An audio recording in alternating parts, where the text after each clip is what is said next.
New Thought Media Network. We are a global broadcast network of positive music, media, and entertainment, inspiring humanity's evolution along the journey of enlightenment and creating a world of love, peace, empowerment, and prosperity for all. New Thought Media Network.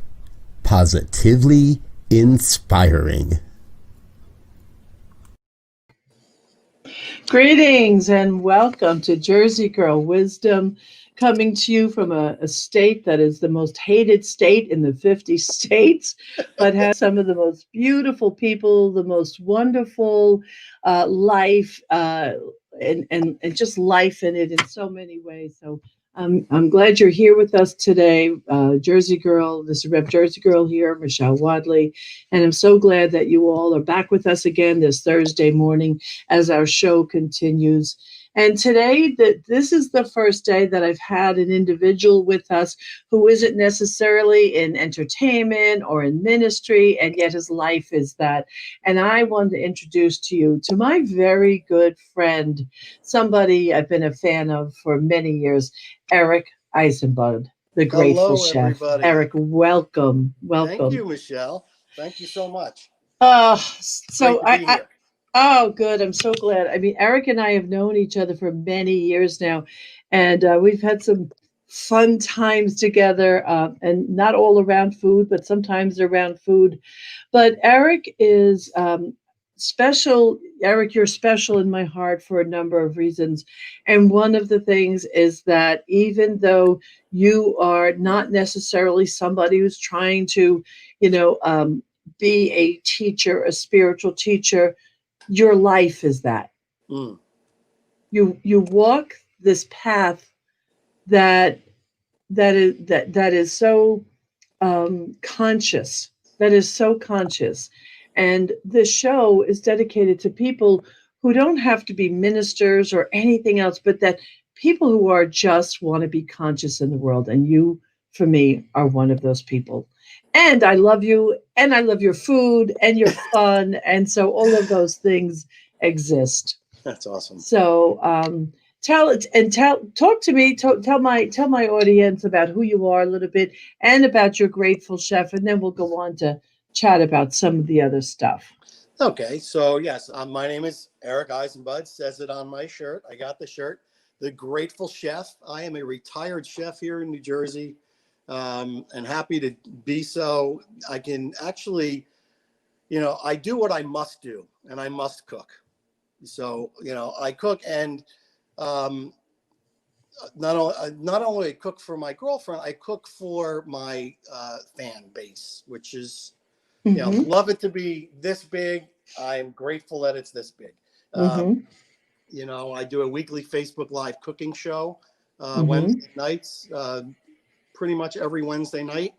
I do a recipe and I share it with my fans. We field questions. Lynn, my second half, is the camera woman and the producer in The Wind Beneath My Wings. And she fields the questions, and we do real live cooking.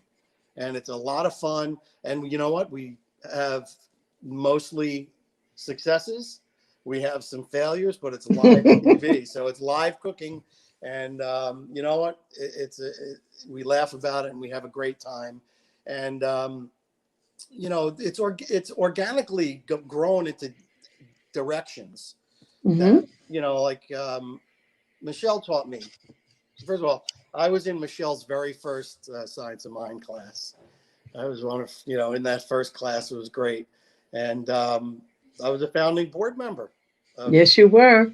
Founding member, founding board member. So, I was on a journey, and I didn't have a handle on spirituality, really. Although I'm guessing it had a handle on me. I just didn't know it. I couldn't see it. Yep. And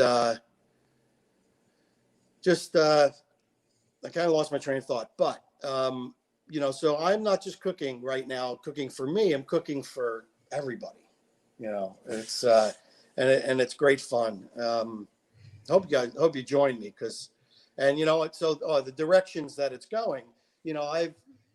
I have made so many friends that I've never met. You know, I have a friend, Jay, in New Mexico, who has become such a dear friend. You know, he came to New York once, we met, and he came and stayed at our house. And, you know, those doors open, opportunities open.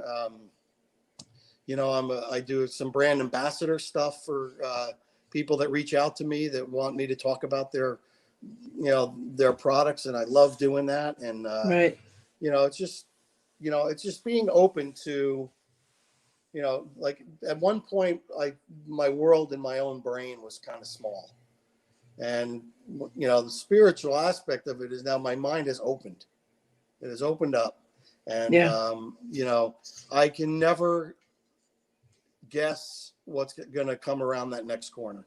Right. You know, I've learned about setting intention. You know, my intention, I was working in my family business and I set an intention and I didn't even know that I was setting it. But Michelle, you know, reminded me of that when things were starting to happen for me in a different direction. And she reminded me, you set that intention years ago, you know, and that's just another, you know, thing that like, yeah, this, you know, I do have say and thought in what I want my life to be like, you know, how I want my life to look. So it's very, you know. And I love what you're saying too. And there is so much. Listen, I don't care about the political side. Mark Zuckerberg, I don't know who he is, and I don't mean to say I don't care about him, but he does. You know, I don't have he has no impact on me. But I am grateful for Facebook, and I am grateful for Zoom, and I'm grateful for StreamYard, because just like you said, you met a friend you didn't know, and what I love is the reach. You can either love or hate technology, folks, but it's here to stay. Yeah. It is here to stay. And I have students and now friends in California and Canada and all over the country too that I would not have met if it wasn't for this technology. So I love the idea that we can reach beyond our own backyard. Because I remember back in the years of trying to grow community, that was difficult. Yeah. But now it's a whole new thing. The other thing is too, the thing about you cooking and the thing about food, and I do want to talk about food for a minute, because there are some people that have lost their sense of um, the the natural world, because many people don't know how to cook. They don't know how to do anything but order or open a can or cook from a package.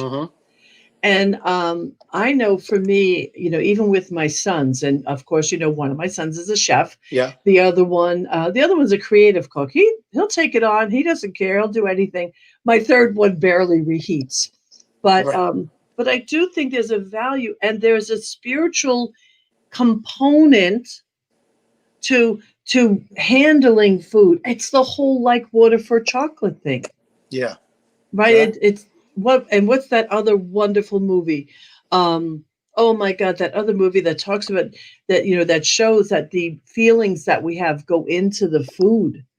What is that movie? Oh my gosh, I can't remember the movie. I don't know. Yeah. But I know what you mean. I have been to restaurants where the chef's personality is on the plate. Right. And it's not always a good thing. Right. Not always a good thing. You know, and I've seen chefs' personalities change, and with it, so does their food. Right. You know, right. And their enthusiasm and like ingredients. You know, listen, I don't claim to know everything there is about cooking, but there is a willingness to try. So I often go to Asian market. And I try to always walk out of the Asian market with an ingredient that I don't know anything about, that I've never used before. I don't even know how it tastes. Right. I haven't yet gotten to the can of silkworm pupa that I saw at the Asian market the other day. Okay. I haven't gotten there yet. But like, great example. I'm going to reach over here because I made this in a dish last night. This is a Thai eggplant. Oh, wow. Okay. It's a beautiful ingredient. It doesn't cook up like regular Italian eggplant. It stays sort of firm, but the flavor Okay. is incredible. And you know what? I encourage people, take a chance. Don't fear the food. You Right, know, right, this right, is, right.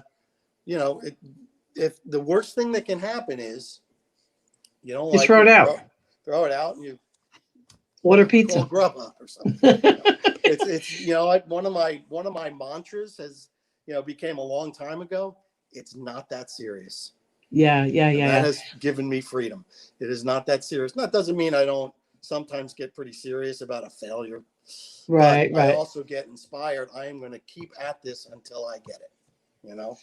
Yeah, let me take a minute. Just I want to once again welcome you to New Thought Media Network with my guest today, Eric Eisenbud, the Grateful Chef, and you can catch him on Wednesday on Facebook on his show, and the New Thought Media Network is a new media system that I am personally trying to promote because I want to see us touch more lives in the world, and this is a great way to do it. So please, if you can, especially this holiday season, consider giving something to New Thought Media Network. They are a worthy organization.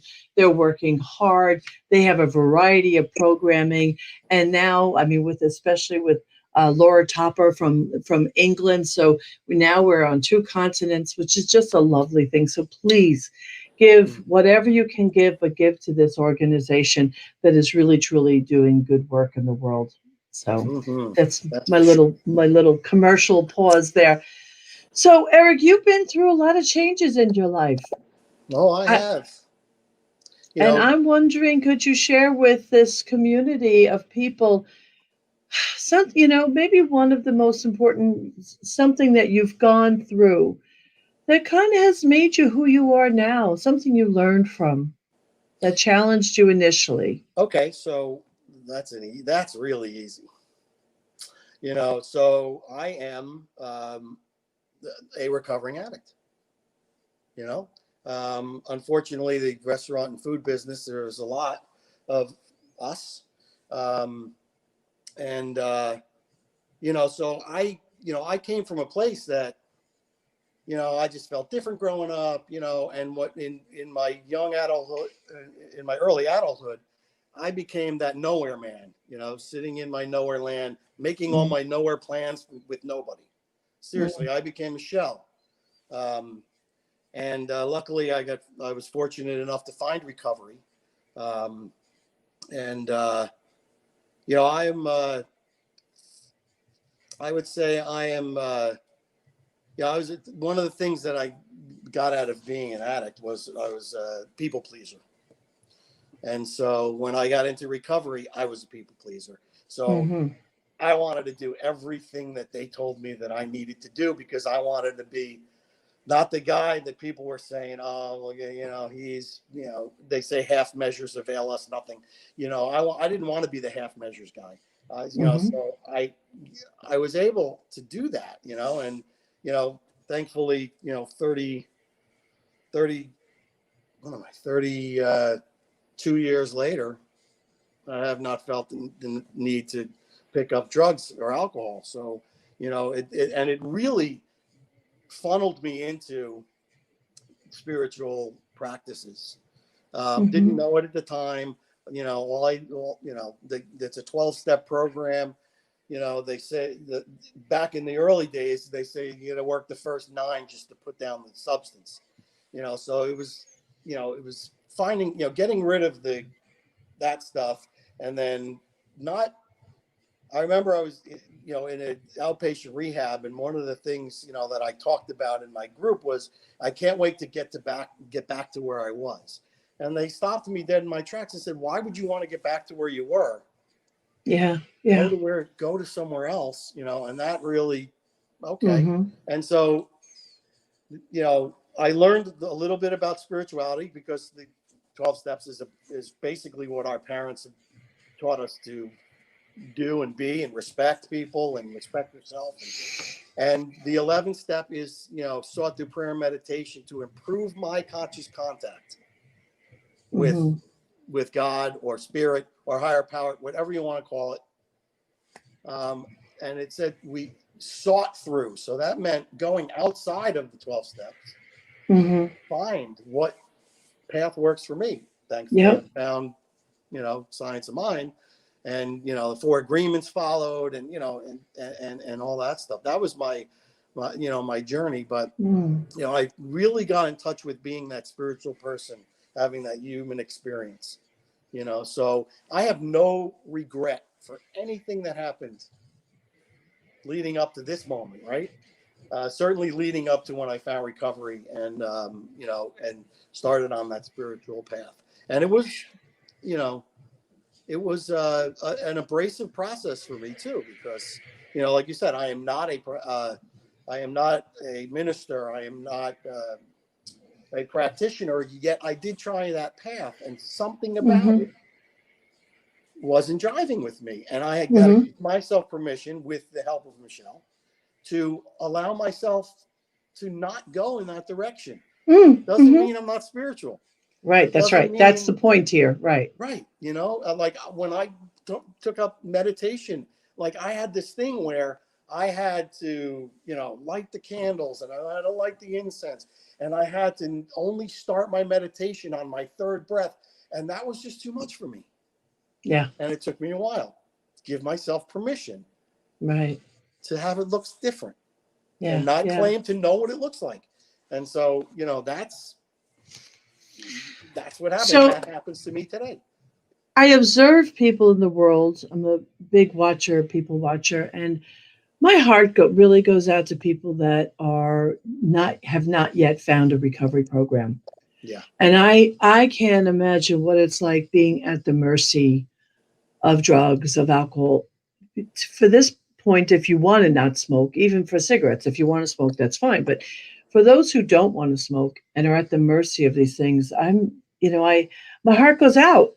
It really does. So is there something, if there's anybody watching us here who's on that edge right now, and you wanted to kind of pull them off that edge and say to them, hey, there's a possibility, what would you say to them, Eric? Well, you know what? First of all, if it can happen for me, if I can do it, anybody can do it. I mean, and there's something that we call that is a real barrier for people who, like, listen, my brother had an intervention. My younger brother had an intervention with me alone, and the denial that came out of my mouth did not match the absolute knowing that I had in my head that he was 100% correct. I knew I had a problem. I just didn't know how to stop. And so there is a term that we use called terminal uniqueness. I was, but you don't understand. If my life isn't bothering me, why is it bothering you? And there's obviously a fear of what is going to happen.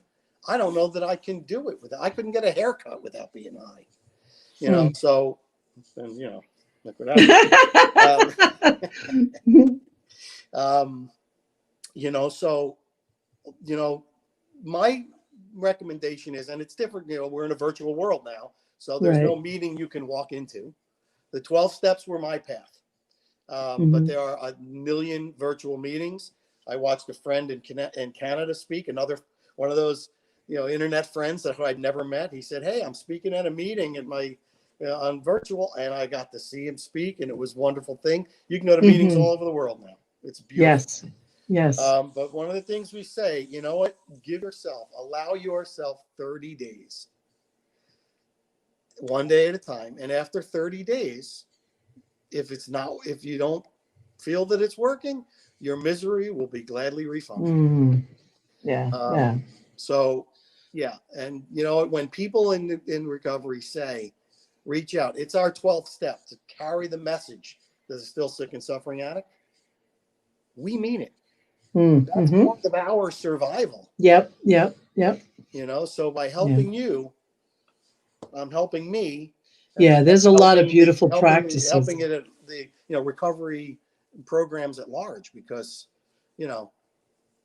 We are. I have loved the people in recovery in my community because I've learned so much from many of you. And of course, it would be completely inappropriate to name anybody. So I won't do that. But Yeah. I've learned a lot from the people that were there and, just so much.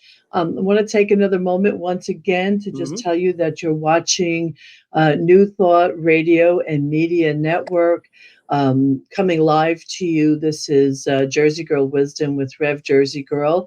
Please, visit the website, see all the shows that are planned during the week, and all the speakers and the prayer times, and Reverend Robert and his team of his prayer team come live every single day, 365 days a year, twice a day to bring prayer. And so please, consider us, look for us, share the shows with your friends and family, and let us spread the word together. Hmm. And so thank you for doing that. So I have a couple of questions, and you were prepared for these. You were sent these, so you had a little time to think about them. Yes. And so, okay, I love this. This is very fun to me. So, if you couldn't cook anything, you could never be in the kitchen again. What else would you want to do with your life? Oh, that's brutal. Well, I certainly, if I could never cook again, I would certainly still find a way to share my knowledge. And again, I don't know everything there is to know, and in this day and age, there's nothing that can't be found on the internet, as far as how to. But I would, what I really, here's a different angle. I really like to help small mom and pop restaurants because I was one. I had a hot dog joint. Yeah, you well, it know, was a good hot dog joint too. and I learned something by spending $25,000 in a year on, like commercials, not commercials, but, ads and all this other stuff. Mm-hmm. And I learned from that I don't want to see someone do that because they don't usually yield what equal to what you're Mm-hmm. spending, Got it. So what I do, my second passion is food photography. Oh, okay. So what I do is I offer to local, like I did a shoot for Cave Kitchen, which is a food truck, Okay. and for very little money in comparison, a couple of $100, they actually came to my house Uh-huh. with their food. We did photo shoots on all their food. They get to keep the pictures. I don't need them. I don't want them. It's a couple of $100, which is unheard of. Mm-hmm. And you know what? They can use them on their Instagram, on all their social media stuff. And so it's a way for me to give back and for me to do something that I love. Yeah, So, good, beautiful. I love that. yeah. I love that. So that's Okay. what I would do. I would do food photography. Hey, For sure. for anyone listening, especially here in New Jersey, tell us your favorite hot dog joint in New Jersey. Yes. Where? Mine? Yeah, what's your favorites? Oh man. It's another rough question. Come on, just one. Okay, I love going to Rutt's Hut. Rutt's Hut. Rutt's Rutt's Hut in Hut. Clifton. I Okay. love it. It's Can we find you there sometimes? well, sometimes, they're doing takeout only right now. It's one of my Okay. friend Carl's, favorite, one of his favorite places. Oh, Robert doesn't agree. He says hot dog Johnny's. I haven't been to Hot Dog Johnny's. Where? Okay, we'll have to find out where that is. That's I think Southwest New Jersey somewhere. Oh, okay. All right. That's fun. But okay. yeah. Second question. Yes. If you could have only 3 to 5 words, a short statement on your headstone, if you were going to have a headstone, you were playing with this idea a little bit. What do you want left said about you, Eric? What do I want left said about me? Man, that's another tough question. Well, first, I'm pretty sure it's going to say my tagline: "Be well, eat well, be kind." Okay. And I don't know. It's what do I want to be said about me? Something What really, is the most something compelling? funny, like he came, he saw, he cooked their. Okay. Just there's so many things. I mean, I'm sure people will say kind things about me, but yeah, just anything that reflects that I was a positive influence Okay. on All the right. world. Beautiful. Yeah. Okay. And Mhm. if you will now, Yes. I'm going to give you a choice. I'm going to Okay. give you a choice of two things to answer. Mhm. One, share with us a quick story about your most embarrassing moment, or the most meaningful decision that you've ever made in your life. Wow. I've got a classic embarrassing moment story Oh, that make us laugh. from back in culinary school. Okay. So the culinary school had a restaurant that was run by the students. So those students that didn't go work on a cruise ship or go to Disney to work or whatever, we had, practicum, they called it. So we worked in this restaurant, the chef and apprentice. And the chef had a very heavy French accent. So me and three other guys spent 6 hours deboning 90 quails. Quails are about this big. Yeah. Little Yeah. bird. Putting them on a sheet pan, putting them into a rolling rack. And at the end of the day, the chef said to go put them downstairs into the walk-in, into the warmer. I'm sorry. He said, put them in the warmer. So I rolled it down in there. I rolled it into the warmer and went home. The next day, we come in and the chef is fuming. He smacked his hand down on the table and he says, who put the quails into the warmer? And I said, I did, chef. He said, I told you to put them in the walk-in, not the warmer. And I said, I thought you said. And at that point, he says, this is my kitchen. You do not think. And I'm like, okay. That was a pretty embarrassing moment. 90 quail in the warmer overnight. It's not a good thing. No, it's not a good thing. So maybe not the most embarrassing, but that was pretty embarrassing. Yeah, yeah. You were young at the time, right? I was That's young before and I was quite out of my mind, out of this world. That's very funny. Yeah, it was. All right. Well, that's okay. You've survived it. Yeah, And you're here to tell about it. it's a good story. What school did you go to? I went to Johnson and Wales in Providence. Johnson. Graduated in 1985. Okay. And yeah, it was a great experience. I came away with the ability, but the greatest ability I came away with, I think, is to be able to look at a recipe, a printed recipe, and say that will work or that won't work. And I can really pick good recipes. I could just tell, by looking at it so that was the best thing that they taught me, for sure. Beautiful. Yeah. So I made a really great pot of chicken cacciatore the other night. I wish you had been here to eat it. It was amazing. I'm not a recipe girl, but I like pulling things out of my refrigerator and putting them together in some fashion. So well, this week, oh, I'm sorry. No, go ahead. So one of the things I love about cooking is, and especially during pandemic times, I still travel through food.